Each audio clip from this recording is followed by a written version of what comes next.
PayBee obtient MiCA et des licences de paiement en Lettonie pour l'expansion de la cryptographie dans l'UE.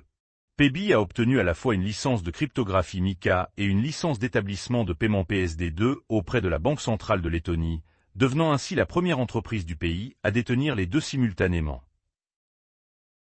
Fidelity International lance un fonds tokenisé noté Moody's sur Chainlink. Le gestionnaire d'actifs basé aux Bermudes a lancé un fonds de liquidité tokenisé utilisant l'infrastructure Chainlink et Synium, JP Morgan fournissant des données quotidiennes de valeur liquidative pour la tarification. Le gouvernement américain demande la confiscation d'1 million de dollars à l'ancien cadre de Celsius avant le prononcé de la peine.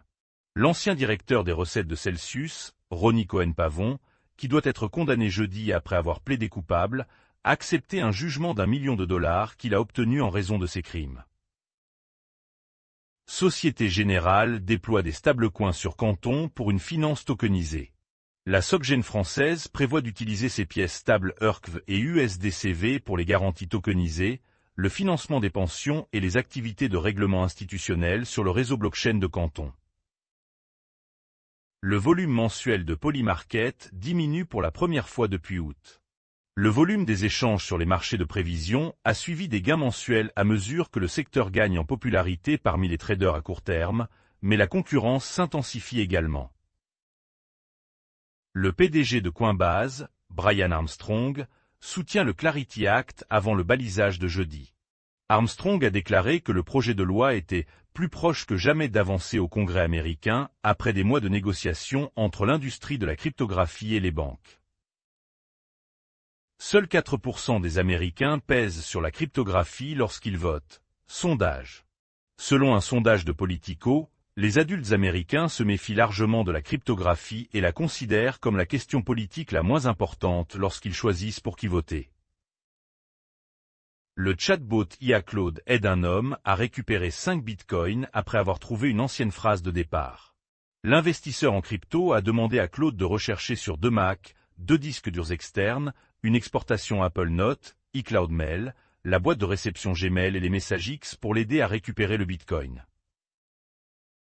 Les banques américaines s'attendent à une transition lente, puis rapide, vers la finance numérique, selon Moody's. Selon Moody's, les institutions financières traditionnelles se préparent activement à une forte adoption pour éviter d'être prises au dépourvu par un changement soudain de la demande du marché. Bitcoin risque de s'effondrer après avoir atteint une résistance majeure au marché baissier. CryptoCan. Le rallye du Bitcoin pourrait s'inverser car son prix a atteint un niveau de résistance historique et les traders semblent déjà prendre des bénéfices, a déclaré CryptoCan dans une note mercredi. La société Bitcoin Nakamoto enregistre une perte nette au premier trimestre malgré une multiplication par 6 de ses revenus. Le PDG de Nakamoto, David Bellet, a déclaré que la société se concentrait sur le développement de ses stratégies de trésorerie, de services et de trading Bitcoin pour le reste de 2026.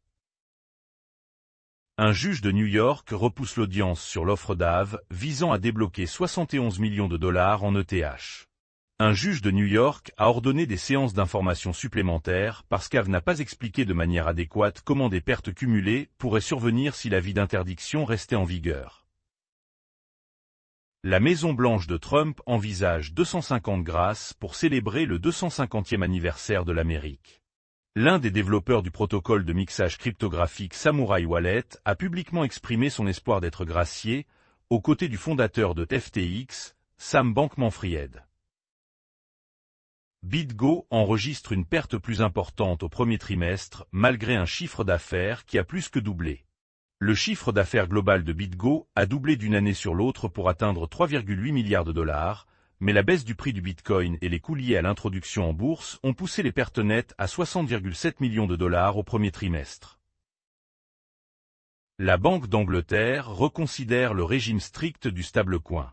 La BOE envisage d'assouplir les plafonds de pièces stables et les demandes de réserve au Royaume-Uni après la réaction de l'industrie, une décision qui pourrait décider si les jetons en GBP peuvent rivaliser avec leurs rivaux indexés sur le dollar. La lettre de non-action de la CFTC assouplit les règles de déclaration des contrats d'événements. La CFTC a émis une dispense de non-action concernant certaines règles de déclaration des swaps pour les contrats événementiels entièrement garantis, alors que les différends sur le marché des prévisions s'élargissent. JP Morgan augmente son exposition aux ETF Bitcoin au premier trimestre, menée par l'IBIT de BlackRock. La banque a augmenté ses avoirs IBIT déclarés de 174% au premier trimestre tout en ajoutant également une exposition à certains fonds liés au Bitcoin, à l'Ether et à Solana. Le cabinet d'avocats Fenwick & West poursuivi pour 525 millions de dollars pour son rôle présumé dans l'effondrement de FTX. 20 victimes de FTX poursuivent Fenwick & West, affirmant que le cabinet d'avocats n'a pas seulement représenté FTX, mais qu'il a contribué à construire l'infrastructure qui a permis à la fraude de continuer. L'unité anticriminalité T3 de Tether déclare avoir gelé 450 millions de dollars en crypto-monnaies illicites présumées.